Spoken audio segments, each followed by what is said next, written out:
I state clearly, as Prime Minister of this great country, that the United Kingdom formally recognizes the state of Palestine. ফিলিস্তিনকে আনুষ্ঠানিকভাবে রাষ্ট্রের স্বীকৃতি দিয়েছে যুক্তরাজ্য। স্থানীয় সময় রোববার এক ভিডিও বার্তায় এই স্বীকৃতির কথা জানান ব্রিটিশ প্রধানমন্ত্রী কিয়ার স্টারমার। একই দিন স্বীকৃতি দিয়েছে কানাডা ও অস্ট্রেলিয়া।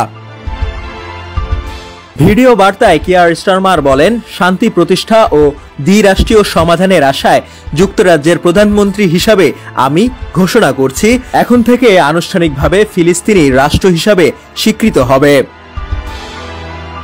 ভিডিও বার্তার শুরুতে স্টারমার বলেন, মধ্যপ্রাচ্যে যে ভয়াবহতা চলছে সেটির বিপরীতে আমরা শান্তি ও দ্বিরাষ্ট্রীয় সমাধানের চেষ্টা টিকিয়ে রাখতে চেষ্টা করছি। এর মানে হলো একটি নিরাপদ ও সুরক্ষিত ইসরায়েল এবং পাশাপাশি একটি কার্যকর ফিলিস্তিনি রাষ্ট্র থাকবে, কিন্তু বর্তমানে আমাদের কাছে কোনোটিই নেই। বক্তব্যের পরেই ফিলিস্তিনিকে রাষ্ট্রের স্বীকৃতি দেন স্টারমার।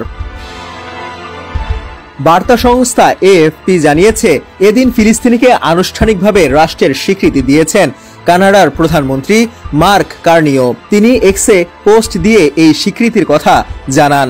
আর এক বিবৃতিতে অস্ট্রেলিয়ার প্রধানমন্ত্রী অ্যান্থনি আলবানিজ বলেন, তার দেশ এখন থেকে ফিলিস্তিনিকে একটি স্বাধীন ও সার্বভৌম রাষ্ট্র হিসাবে গণ্য করবে। গত জুলাইয়ে ফিলিস্তিনকে রাষ্ট্র হিসাবে স্বীকৃতি দেওয়ার ব্যাপারে ঘোষণা দিয়েছিলেন স্টারমার। তখন শর্তের কথা উল্লেখ করে তিনি বলেছিলেন, ইসরায়েল যুদ্ধবিরতি ও দ্বিরাষ্ট্রীয় সমাধানের মাধ্যমে দীর্ঘমেয়াদী শান্তি চুক্তিতে সম্মত না হলে যুক্তরাজ্য ফিলিস্তিনকে রাষ্ট্রের স্বীকৃতি দেবে।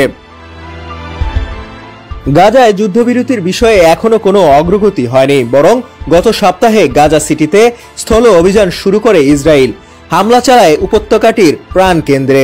এতে বহু বাসিন্দা নিহত হন। গাজা সিটি ছেড়ে অন্য এলাকায় যেতে বাধ্য হচ্ছেন হাজারো মানুষ। বিবিসির প্রতিবেদনে বলা হয়েছে, যুক্তরাজ্যের এই সিদ্ধান্ত তাদের পররাষ্ট্র নীতির একটি বড় পরিবর্তন নির্দেশ করে। যদিও ইসরায়েলি সরকার, জিম্মিদের পরিবার ও কিছু ডানপন্থী সংগঠন স্টারমার প্রশাসনের এমন সিদ্ধান্তের কড়া সমালোচনা করেছেন। এর আগে ইসরায়েলের প্রধানমন্ত্রী বেনিয়ামিন নেতানিয়াহু বলেছেন, যুক্তরাজ্যের এমন সিদ্ধান্ত সন্ত্রাসবাদকে পুরস্কৃত করার মতো। তবে ব্রিটিশ মন্ত্রীরা যুক্তি দেন, দীর্ঘমেয়াদী শান্তি চুক্তির আশা টিকিয়ে রাখার জন্য এটি একটি নৈতিক দায়িত্ব।